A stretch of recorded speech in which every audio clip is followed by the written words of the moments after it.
Ya, saya ucapkan selamat malam, salam bahagia dan salam sejahtera bagi kita sekalian, khususnya yang akan mengikuti ibadah pendalaman Alkitab,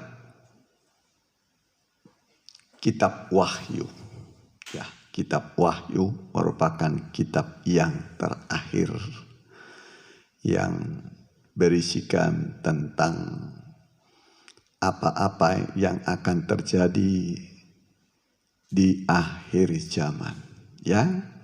Dan kita sudah sampai pada Wahyu pasal 4, dan sebelum kita akan belajar kitab Wahyu ini, kita akan bernyanyi dulu sebuah lagu, yaitu Karena Begitu Allah Cinta Dunia.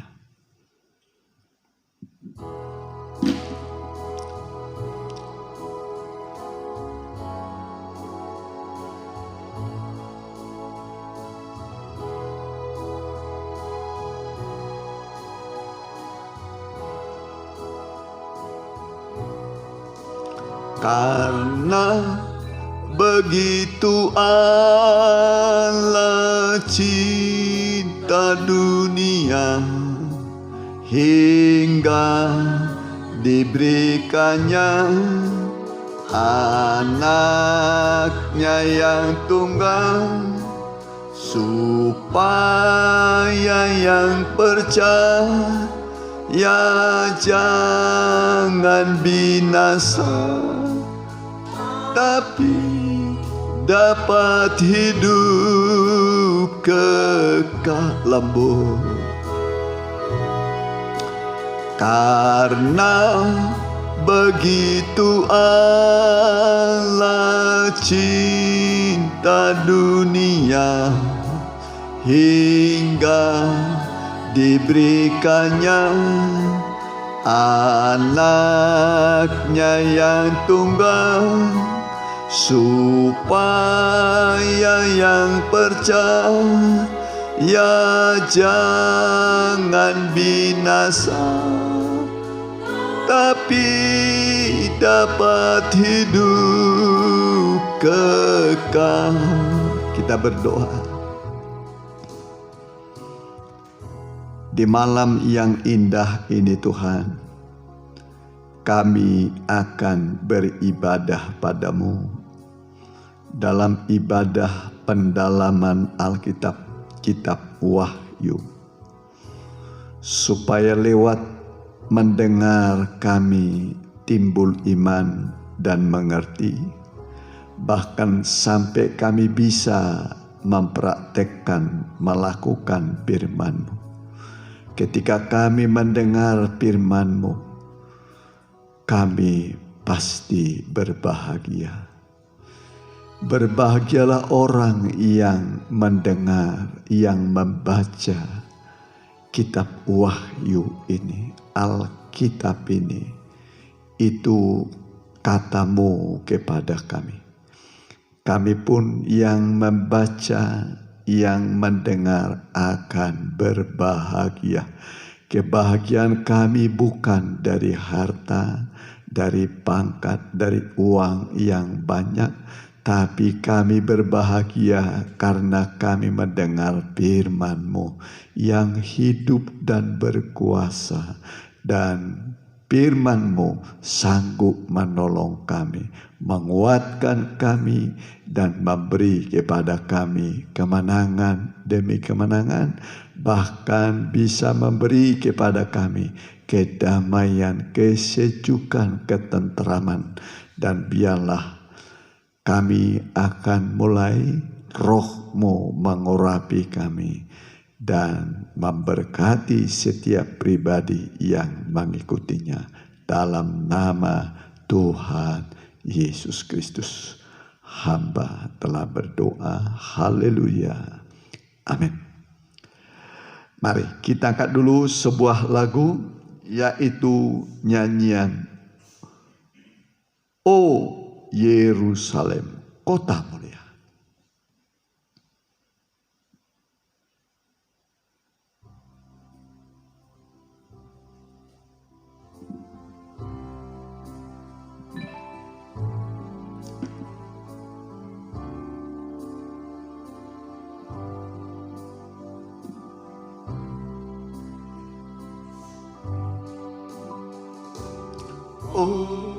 Yerusalem, kota mulia, hatiku rindu ke sana.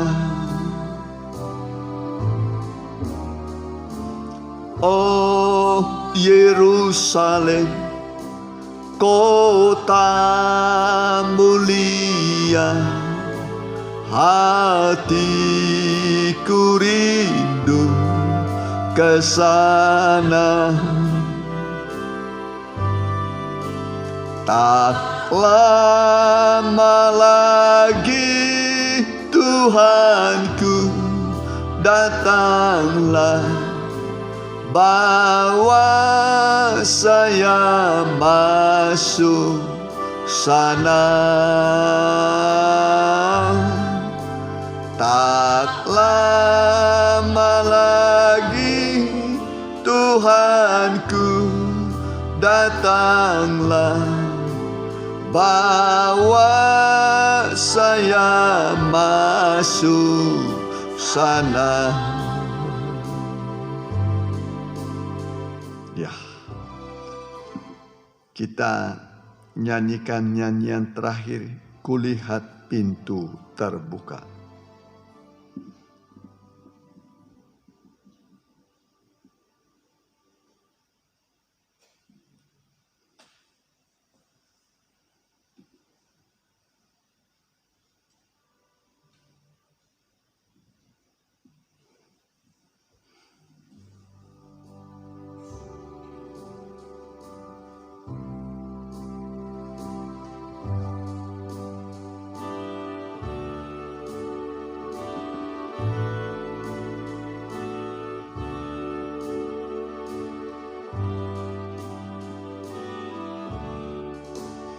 Kulihat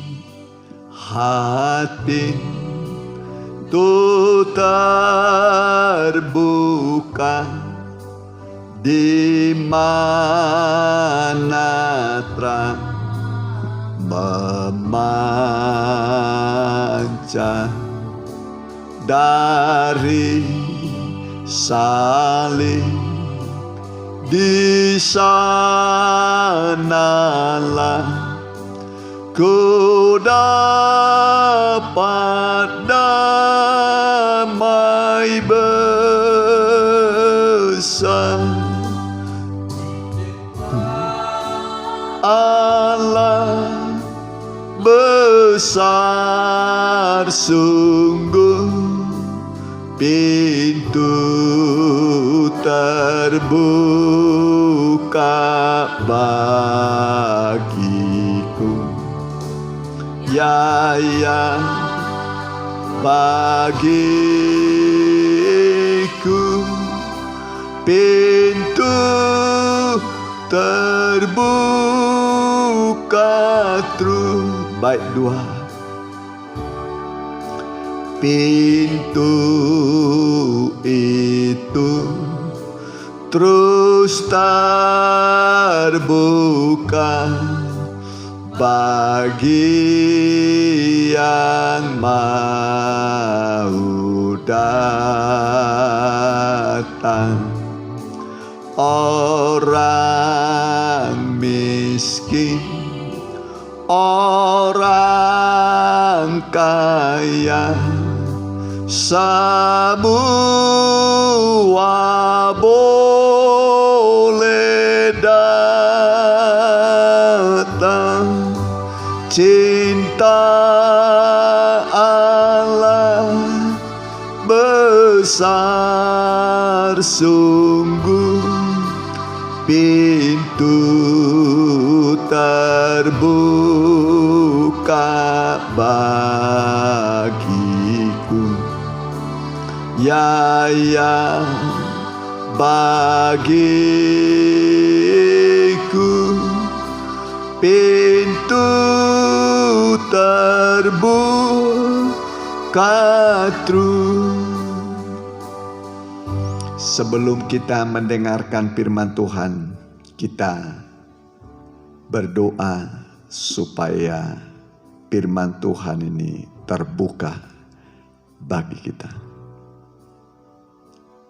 Kembali kami mohon belas kasih, kemurahan, kebaikan-Mu Tuhan Yesus, Kepala Gereja Mempelai Pria Sorga yang mengasihi kami. Gembala Agung, Juru Selamat, penebus dosa kami. Kami menundukkan diri di hadapan-Mu, mohon kemurahan kebaikan-Mu. Sebentar hamba-Mu akan menyampaikan firman-Mu.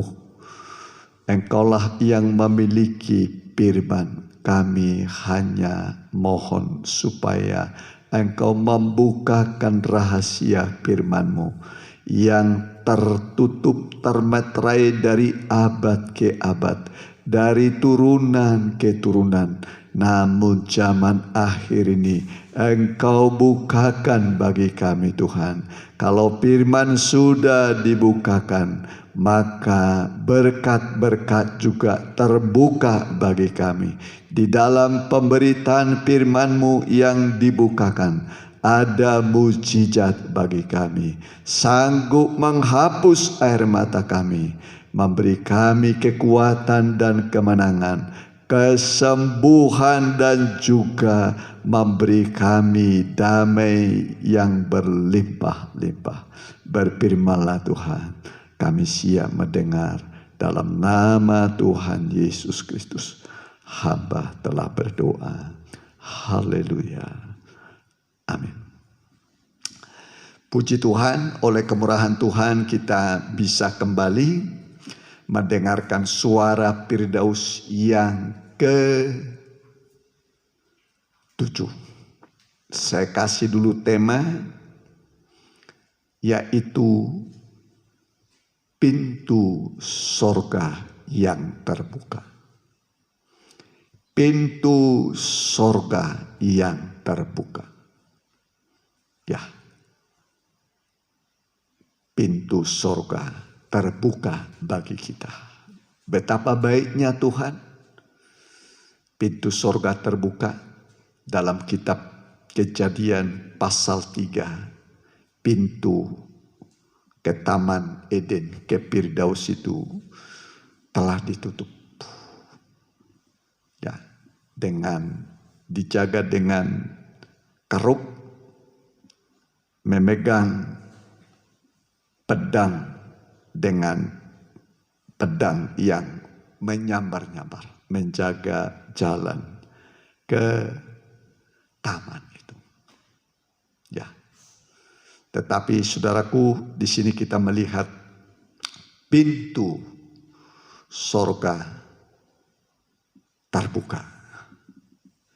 Pintu keselamatan terbuka. Saudaraku, saya pernah merenungkan dengan betapa dalam. Saya renungkan itu begini. Seandainya tidak ada sorga, tidak ada neraka, ya, mungkin manusia tidak akan takut pada Tuhan. Ya, toh nggak ada surga, nggak ada neraka, jadi hidup semau-mauku. Ya. Kemudian, apalagi umpamanya sudah tidak ada surga, tidak ada neraka, lalu tidak ada kematian. Ya, tidak ada kematian. Saudara bisa bayangkan, ya, manusia akan begitu jahat. Pasti manusia begitu jahat. Ya, dia akan berkata, kan tidak ada kematian, toh saya akan hidup selamanya. Surga juga tidak ada, neraka tidak ada. Ya. Tapi Alkitab mengatakan manusia satu kali akan mati. Dan umur manusia sudah dipatok paling 70 tahun. 70 tahun. Kalaupun lebih dari situ, itu adalah bonus. Setelah itu nanti akan mati. Setelah mati dihakimi penentuan surga dan neraka. Yang dihakimi adalah perbuatan kita. Perbuatan tangan kita. Kedua adalah apa yang kita ucapkan. Menurut ucapanmu engkau akan dibenarkan. Menurut ucapanmu juga engkau akan dihukum, diadili. Baru yang ketiga, isi hati manusia. Siapa tahu. Jadi Tuhan akan menghakimi manusia. Ya. Apa yang dia perbuat. Baik yang tersembunyi di tempat yang gelap. Baik yang tidak tersembunyi. Kedua adalah ucapan kita. Ya, jadi jangan sembarang berbicara. Walaupun ucapan itu hanya guyonan. Setiap ucapan kata-kata satu kali akan kita pertanggungjawabkan di hadapan Tuhan. Baru kemudian rencana-rencana hati kita yang tidak ada orang tahu. Apakah baik atau buruk. Saudaraku, jadi saudara bisa bayangkan kalau tidak ada neraka, tidak ada surga, tidak ada kematian. Betapa manusia mungkin akan jahat, tidak takut pada Tuhan. Sedangkan ada saja surga dan neraka. Orang tidak takut berbuat dosa. Tidak takut berbuat dosa. Ya. Tetapi manusia boleh percaya, boleh tidak. Tapi satu kali manusia akan sampai ke sana. Yaitu sampai ke surga yang mulia. Kalau tidak dalam lautan api dan belerang yang tidak terpadamkan. Jadi saudaraku, saya akan baca dulu bagi kita Wahyu 4 ayat 1 dulu. Ya. Kemudian daripada itu aku melihat sesungguhnya sebuah pintu terbuka di sorga. Dan suara yang dahulu yang telah kudengar berkata kepadaku seperti bunyi sangkakala, katanya, naiklah kemari dan aku akan menunjukkan kepadamu apa yang harus terjadi sesudah ini. Sekali lagi. Kemudian daripada itu aku melihat sesungguhnya sebuah pintu terbuka di surga. Dan suara yang dahulu yang telah kudengar berkata kepadaku seperti bunyi sangkakala. Bunyinya, naiklah kemari. Dan aku akan menunjukkan kepadamu apa yang harus terjadi sesudah ini. Jadi Yohanes di Pulau Patmos ketika dia menerima wahyu ini, di mana dia di sana dibuang karena kesaksian firman Tuhan, ya, karena menyaksikan firman Tuhan. Dan kemudian di Pulau Patmos yang sunyi sepi itu, di sanalah dia mendapatkan wahyu, pembukaan. Dan yang dia lihat adalah pintu sorga terbuka. Amin. Pintu sorga terbuka. Dalam Kejadian pasal 3 tadinya sudah tertutup bagi manusia untuk bisa masuk surga. Karena dosa. Diusirnya Adam dan Hawa dari Taman Firdaus itu. Dan dijaga dengan keruk, dengan pedang yang menyambar-nyambar. Tetapi ketika Tuhan Yesus mati di atas gunung Golgota 2000 tahun silam tanpa suatu dosa dan pelanggaran. Ya, kalau kita ini manusia berdosa, kalau Yesus diadili dengan pengadilan maraton, pengadilan berlapis, dakwaan berlapis, ya, dia diadili oleh Imam Besar Hanas, Imam Besar Kayafas, diadili oleh Gubernur Pilatus, diadili oleh Raja Herodes, diadili lagi oleh Gubernur Pilatus, dan terakhir itu pengadilan rakyat banyak. Ya, tapi tidak ada satu kesalahan. Tidak ada satu kesalahan, baik perbuatannya, baik perkataannya, baik hatinya. Tidak ada berbuat salah. Ya, lalu Pilatus berkata, Herodes tidak menemukan kesalahan, juga ya pengadilan lain tidak menemukan satu kesalahan. Akan kuapakankah Yesus Raja orang Yahudi? Lalu mereka berteriak, salibkan dia, salibkan dia. Kejahatan apa yang dia perbuat? Salibkan dia, salibkan dia. Akhirnya Yesus disalib tanpa suatu kesalahan. Tanpa suatu kesalahan, tanpa dosa. Dia bagaikan anak domba Allah yang tidak bercacat celah. Tidak ada cacat celahnya. Lalu dia disalib. Dia disalib. Ketika Yesus disalib, dia disalib bersama dua orang penjahat. Penjahat ulung. Satu di kanannya, satu di kirinya. Ya, satu di kanan, satu di kirinya. Lalu yang seorang berkata begini, kalau engkau Kristus anak Allah, selamatkanlah dirimu bersama dengan kami. Ya. Dia ejeknya, mengejek. Kalau engkau anak Allah, selamatkan dirimu. Selamatkanlah kami, kita ini selamatkan. Ya. Tapi yang satu berkata, ya, kita ini patut mendapat hukuman karena kita orang berdosa. Tapi dia ini tidak ada salahnya. Nggak ada kesalahan.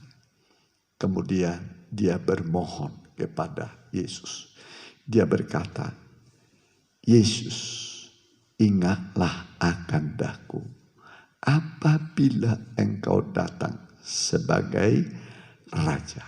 Yesus, ingatlah akan daku apabila engkau datang sebagai Raja. Ya, dia mulai melembut. Ya, ketika dia dihukum, dia melembut. Dari dulunya hidupnya keras.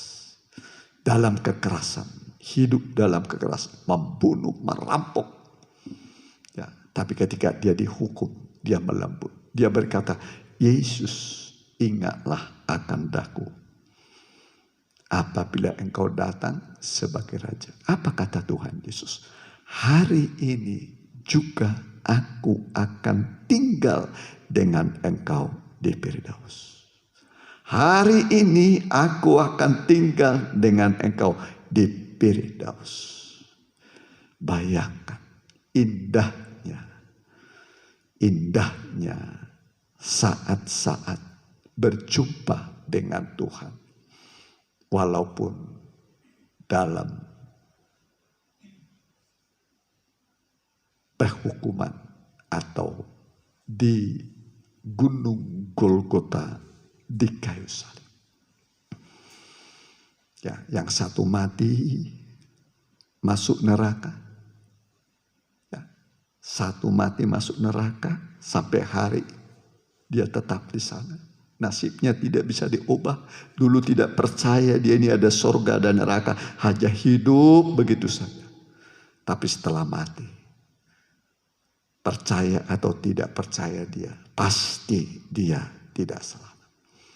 Beda dengan yang di kanan. Tuhan Yesus. Bersama dengan Tuhan Yesus dia berkata, hari ini aku akan tinggal dengan engkau di Firdaus. Firdaus itu adalah surga. Dalam 2 Korintus pasal 14 ya, pasal 12 ya, 2 Korintus 12 ayat 1, 2, 3, 4 ya, Paulus tiba-tiba terangkat ke tingkat yang ketiga di surga. Ya, surga itu 3 tingkatannya, seperti kemah suci, halaman, ruang suci, ruang maha suci. Ya, halaman, ruang suci, ruang maha suci. Jadi dari pintu gerbang naiklah ya. Dari sini naik sampai ke ruang maha suci. Nah, pintu sudah terbuka. Dulu tertutup, sudah terbuka. Ya, pintu surga terbuka. Dan dia berkata, naiklah, naik. Naik itu ke atas.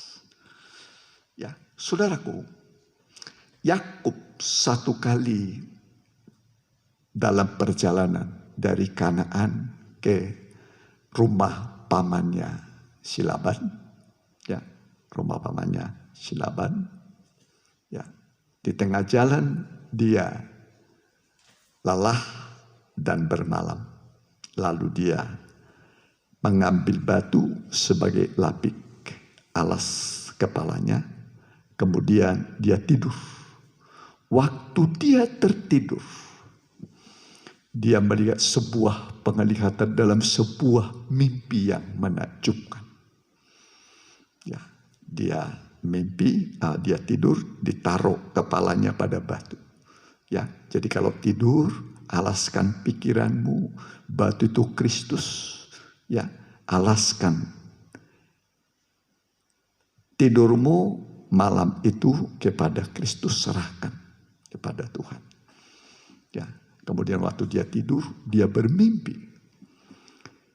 Mimpinya itu mimpi yang indah, mimpi yang indah, di mana dia melihat sebuah tangga, sebuah tangga. Tangga itu ke atas.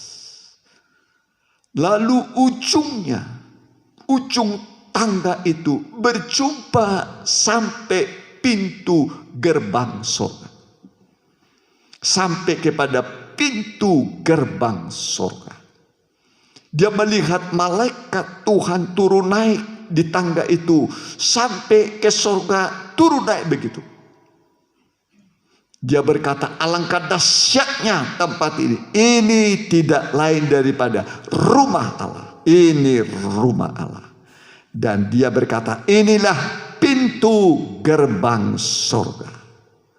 Ini pintu gerbang surga. Dia melihat pintunya.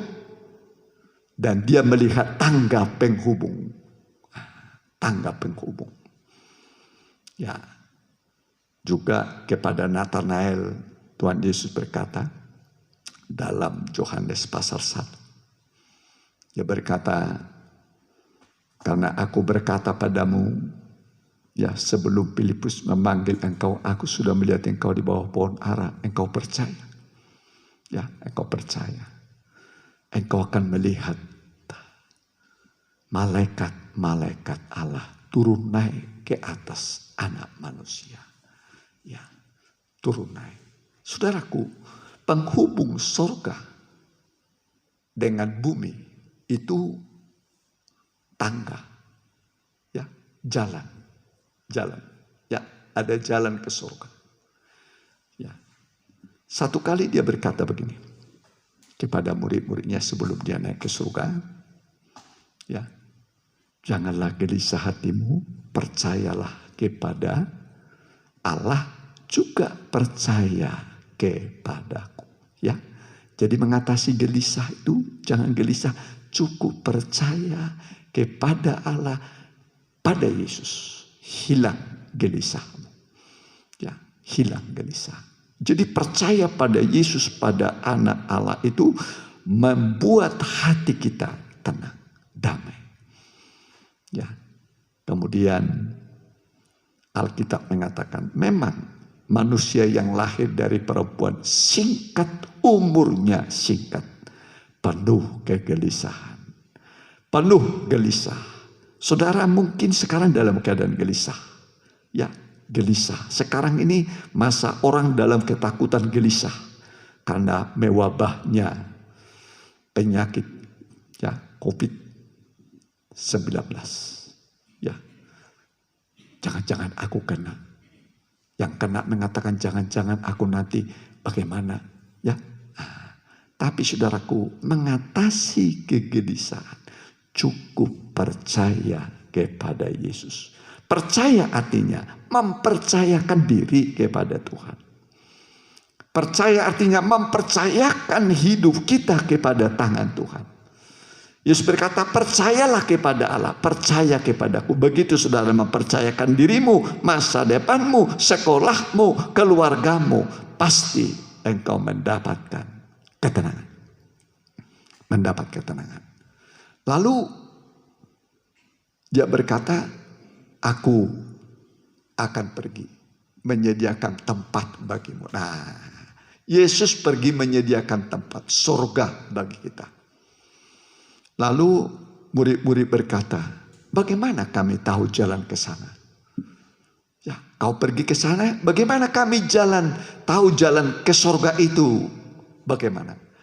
Lalu Yesus berkata begini, akulah jalan, kebenaran, dan hidup. Akulah jalan, kebenaran, dan hidup. Tak seorang sampai kepada Bapa kalau tidak melalui aku. Ingatlah doa Bapa kami yang di surga. Ya, Bapa itu di surga. Ya, Bapa itu di surga. Jadi penghubung bumi dengan surga itu adalah Yesus. Penghubung bumi dengan surga itulah Yesus. Dialah jalan. Akulah jalan, kebenaran, dan hidup. Jalannya benar, tangganya, penghubung surga dan bumi, Yesus. Makanya tadi katakan, mari naiklah, naiklah. Menaik itu ke atas. Saudaraku, kita supaya mengerti bahwa pintu ini terbuka. Pintu artinya adalah peluang, kesempatan. Peluang atau kesempatan. Tuhan Yesus memberikan perumpamaan tentang kerajaan surga seumpama 10 gadis. 5 yang bijaksana, 5 yang bodoh. Ya, yang bijak itu membawa minyak persediaan, membawa pelita dan minyak persediaan. Tentu di dalam pelita itu sudah ada minyak, tapi harus ada reserve, cadangan. Ya, kemudian yang bodoh ini hanya bawa pelita, minyak, tapi tidak ada persediaan. 10 gadis ini yang bijak dengan yang bodoh sama-sama menanti-nantikan datangnya mempelai. Jadi Yesus akan datang sebagai mempelai. Sebagai mempelai. Persiapkan dirimu menjadi mempelainya Tuhan. Persiapkan dirimu jadi mempelainya Tuhan. Ya. Tapi mempelai yang bijak, yaitu mempersiapkan pelita dengan minyak persediaan. Tapi karena lama mempelai itu belum datang, mempelai pria itu nggak datang, lalu tidurlah mereka semua. Semua sama-sama tidur. Semua sama-sama tidur. Yang bodoh tidur, yang bijak juga tidur. Tapi waktu tengah malam terdengarlah suara berkata, songsonglah mempelai datang. Behold, behold, the bridegroom is coming. Songsonglah, songsonglah mempelai laki-laki datang. Songsong. Lalu kelima, 5 yang bodoh, 5 yang bijaksana, sama-sama bangun. Tapi yang bodoh pelitanya hampir padam dan akhirnya padam. Yang bijak ini dia isi kembali lampunya dengan minyak persediaan sehingga dia berkobar-kobar, menyala-nyala. Api itu adalah cinta, nyalanya adalah nyala api cinta kepada Tuhan. Ya, makin berkobar-kobar. Yang ini sudah padam. Padam. Nah, saudaraku, kemudian dia minta kepada yang bijak, dan yang bijak berkata, pergilah kamu kepada penjual minyak. Kalau aku beri nanti buat aku dan buat kamu nanti nggak cukup. Lalu pergi kepada mereka pada penjual. Yang bijak ini masuk ke ruang perjamuan pesta kawin anak domba Allah. Setelah mereka masuk, lalu kemudian pintu ditutup. Sekali lagi, pintu ditutup.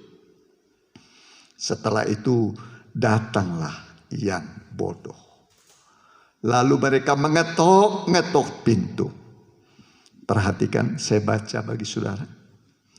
Matius pasal yang ke-25, ya, ayatnya yang ke-6. Waktu tengah malam terdengarlah suara orang berseru, mempelai datang. Songsonglah dia. Harusnya mempelai laki-laki datang, ya. Songsonglah dia. Gadis-gadis itu pun bangun semuanya, lalu membereskan pelita mereka. Gadis-gadis yang bodoh berkata kepada gadis-gadis yang bijaksana, berikanlah kami sedikit dari minyakmu itu, sebab pelita kami hampir padam. Tetapi jawab gadis-gadis yang bijaksana itu, tidak, nanti tidak cukup untuk kami dan untuk kamu. Lebih baik kamu pergi kepada penjual minyak dan beli di situ. Akan tetapi waktu mereka sedang pergi untuk membelinya, datanglah mempelai itu. Dan mereka yang telah siap sedia masuk bersama-sama dengan dia ke ruang perjamuan kawin, lalu pintu ditutup. Kemudian datanglah juga gadis-gadis yang lain itu, yang bodoh, dan berkata, Tuhan, Tuhan, bukakanlah kami pintu. Mereka mengetuk pintu. Tetapi ia menjawab, aku berkata kepadamu, sesungguhnya aku tidak mengenal kamu. Karena itu berjaga-jagalah, sebab kamu tidak tahu akan hari maupun akan saatnya. Saudaraku, 5 yang bijak masuk sudah. Mereka memanfaatkan waktu yang Tuhan beri. Yang bodoh tidak memanfaatkan waktunya. Tapi mereka berleha-leha, setelah pintu ditutup baru datang, sudah terlambat. Saudaraku, pintu itu peluang, kesempatan. Ya, kesempatan. Jadi sorga sekarang ini terbuka. Terbuka. Aku melihat sebuah pintu terbuka di sorga. Dan dia berkata, naiklah. Saudaraku,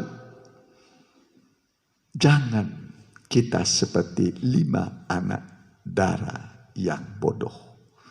Akhirnya tidak ikut masuk ke pesta itu. Ya, pesta yang penuh dengan kebahagiaan. Tapi biarlah kita seperti 5 anak darah yang bijak. Memanfaatkan waktu. Ya, pintu yang terbuka dimanfaatkan sebaik-baiknya, mempergunakan waktu sebaik-baiknya, yaitu mengisi minyak. Ya, mengisi minyak sampai penuh dan ada cadangan. Ya, kemudian inilah yang siap masuk ke ruang perjamuan. Saudaraku, tentu kita rindu, ya. ayah, ibu, anak, mantu selamat. Ya, ada gambaran sedikit saudaraku, ya, tentang pintu ini, yaitu pintu bahtera Nuh, pintu keselamatan yang terdiri dari 3 tingkat. Tingkat bawah, tingkat tengah, atas. Ya, kebenaran, kesucian, kesempurnaan. Allah Bapa, Anak, Roh Kudus, matahari, bulan, bintang. Ya. Nah, saudaraku, kemudian Nuh, istrinya, anaknya, mantunya masuk ke dalam bahtera. Bahtera keselamatan. Ya. Kemudian Alkitab mengatakan pintu itu pun kemudian ditutup oleh Tuhan. Tuhan yang menutup pintu.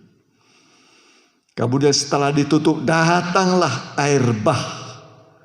Datanglah air bah. Hujan lebat selama 40 hari 40 malam.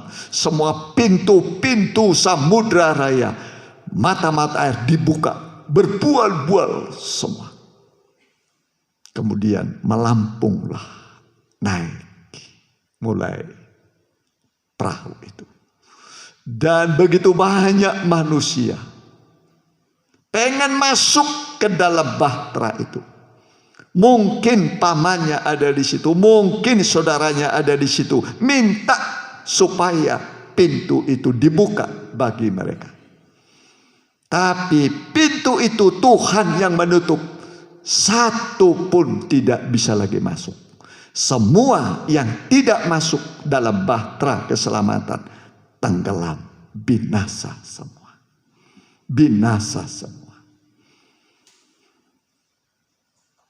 Mereka menyesal. Mereka menyesal. Penyesalan selalu datang terlambat. Ya. Nanti juga begitu. Setelah Yesus datang sebagai mempelai, yang siap masuk, yang lain baru mau masuk. Tapi setelah pintu ditutup, terlambat sudah. Sekarang pintu surga masih terbuka. Aku melihat sebuah pintu terbuka di surga. Yesus berkata, akulah pintu. Siapa masuk melalui aku akan selamat. Itu dalam Yohanes 10 ayat 9. Saya bacakan. Dialah pintu itu. Dialah tangga itu, jalan itu menuju surga. Ya, saya bacakan dulu dalam Yohanes 10 ayat 9 sebagai ayat terakhir. Akulah pintu. Barang siapa masuk melalui aku, ia akan selamat. Ya, ia akan selamat. Dan ia akan masuk dan keluar. Dan menemukan padang rumput. Bagian A saya baca, akulah pintu. Barang siapa masuk melalui aku, ia akan selamat. Pintu itu adalah Yesus. Dia masih membuka diri. Dia masih mau menerima orang untuk masuk surga. Kalau kita percaya kepadanya, maka kita akan selamat. Kalau kita berkata, aku percaya padamu.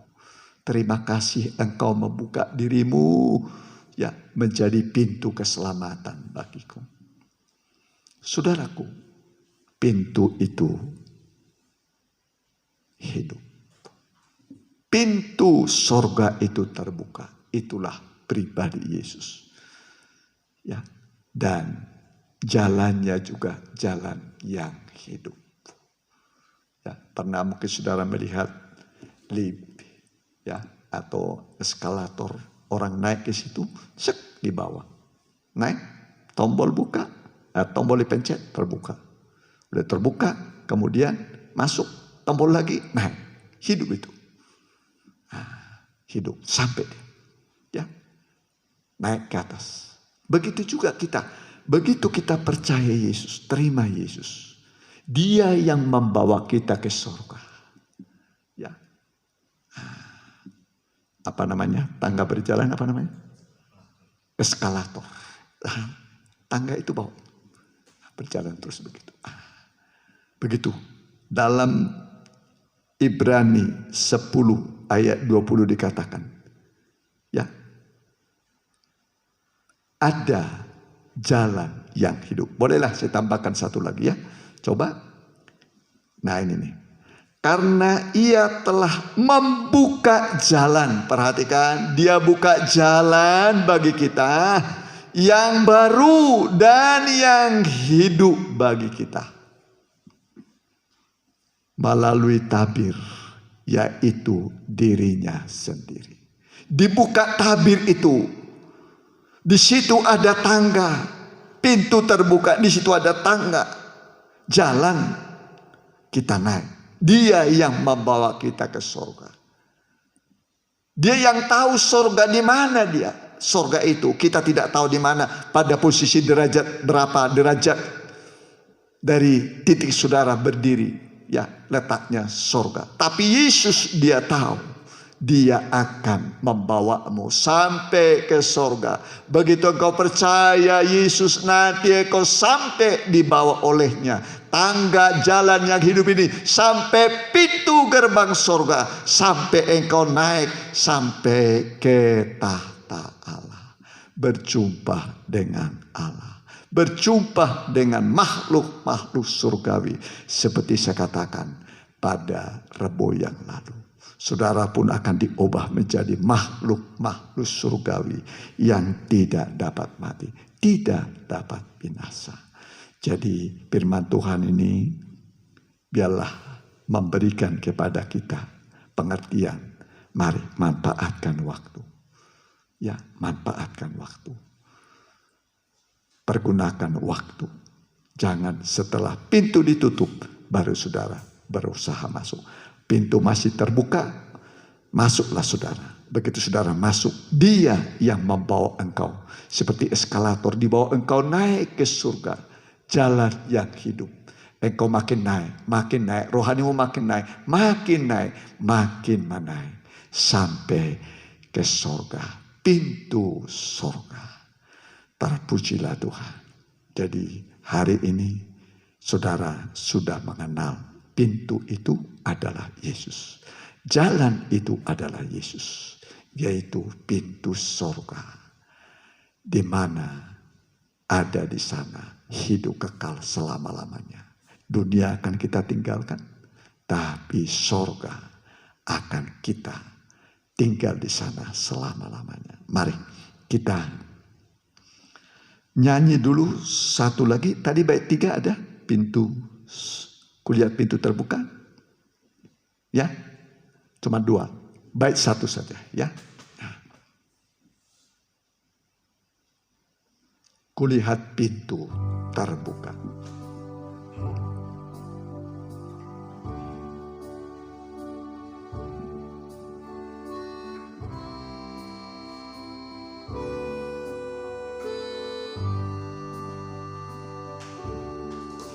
Kulihat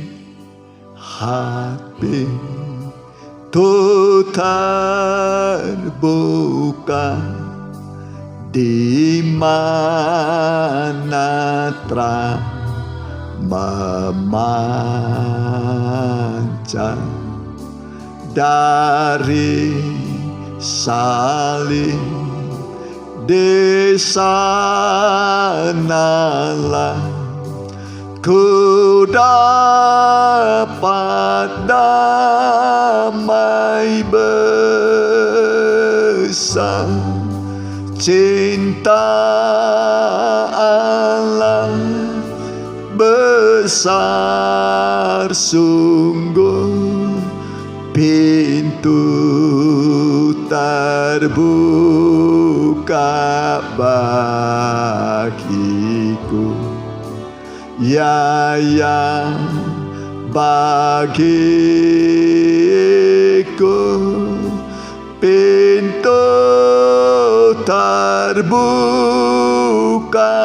terus. Mari kita mau berdoa. Cinta Allah besar. Pintu sorga sudah terbuka. Kematian Tuhan membuka pintu sorga. Dia berkata kepada penjahat ulung, hari ini aku akan tinggal dengan engkau di Firdaus. Dia masuk ke Firdaus. Dan ada ayat yang mengatakan, tirai bait Allah robek dari atas ke bawah. Terbukalah pintu sampai ke ruang Maha Kudus. Korban Kristus membuka pintu sorga bagimu. Kematian Tuhan Yesus membuka sorga bagimu. Dia berkata, akulah pintu, akulah jalan. Siapa masuk melalui aku, dia akan selamat. Dia akan selamat. Dia akan selamat.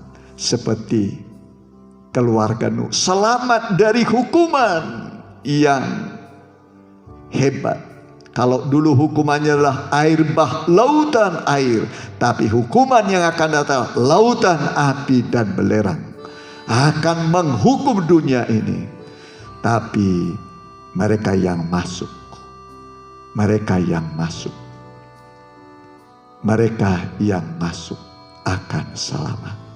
Mari, bagi saudara yang mungkin selama ini bimbang, hari ini Tuhan membuka pintu bagimu. Dia mau menerima engkau masuk surga. Dia mau menerima engkau apa adanya. Walaupun engkau berdosa, sudah banyak dosa yang kau lakukan. Sudah begitu banyak dosa yang kau lakukan. Berdusta, berbohong, berzina, dan berbagai-bagai kejahatan saudara lakukan. Tapi kalau engkau percaya Yesus, terima Yesus, dosamu diampuni seperti penjahat. Yesus berkata, hari ini aku akan tinggal dengan engkau di Firdaus, di sorga. Pintu sorga terbuka bagi penjahat oleh korban Kristus. Mari, kalaupun ada pergumulan apapun, ya, ada pergumulan hidup, memanfaatkan sebaik-baiknya. Entah saudara gelisah, takut, jangan gelisah. Tuhan akan memelihara engkau. Kalau ada sakit penyakit, pegang penyakitmu. Kalau usahamu, pekerjaanmu mungkin dalam keadaan engkau belum mendapat kepastian, Tuhan mau menolong engkau. Firman ini memberikan kepadamu kedamaian, pertolongan. Hamba berdoa Tuhan buat mereka yang mau didoakan. Engkaulah Tuhan bagi semua orang. Engkau mengasihi setiap pribadi Tuhan. Cintamu adalah cinta yang dalam, cinta yang besar bagi kami. Engkau mengampuni segala dosa pelanggaran kami. Dan kami pun mau percaya padamu, menerima engkau sebagai Tuhan dan Juru Selamat kami. Sehingga kami mendapatkan ketenangan. Dan segala pergumulan kami bawa padamu. Gelisah kami, ketakutan kami, masa depan kami, nikah kami, buah nikah kami, pekerjaan kami, studi kami persembahkan, kami serahkan dalam tanganmu. Ambil alihlah semua persoalan kami. Kami yakin, kami percayakan padamu. Engkau sanggup menolong, bahkan membawa kami sampai ke surgamu yang mulia. Hamba berdoa dalam nama Tuhan Yesus. Dengarkan doa mereka. Tolonglah mereka. Kuatkan mereka. Bukakan jalan bagi mereka. Sembuhkan mereka yang sakit oleh bilur-bilur-Mu. Berikan ketenangan, keyakinan bagi mereka bahwa Tuhan mengasihi mereka lebih daripada Engkau mengasihi dirimu sendiri. Engkau mengasihi kami. Kau telah berkorban bagi kami. Engkau mengampuni kami. Dan sekarang saudaraku, terimalah berkah dari Allah Bapa, Anak dan Roh Kudus. Diberkatilah pribadimu, diberkatilah keluargamu, diberkatilah masa depanmu. cita-citamu. Hamba berdoa dalam nama Tuhan Yesus Kristus. Haleluya. Amin. Tuhan memberkati.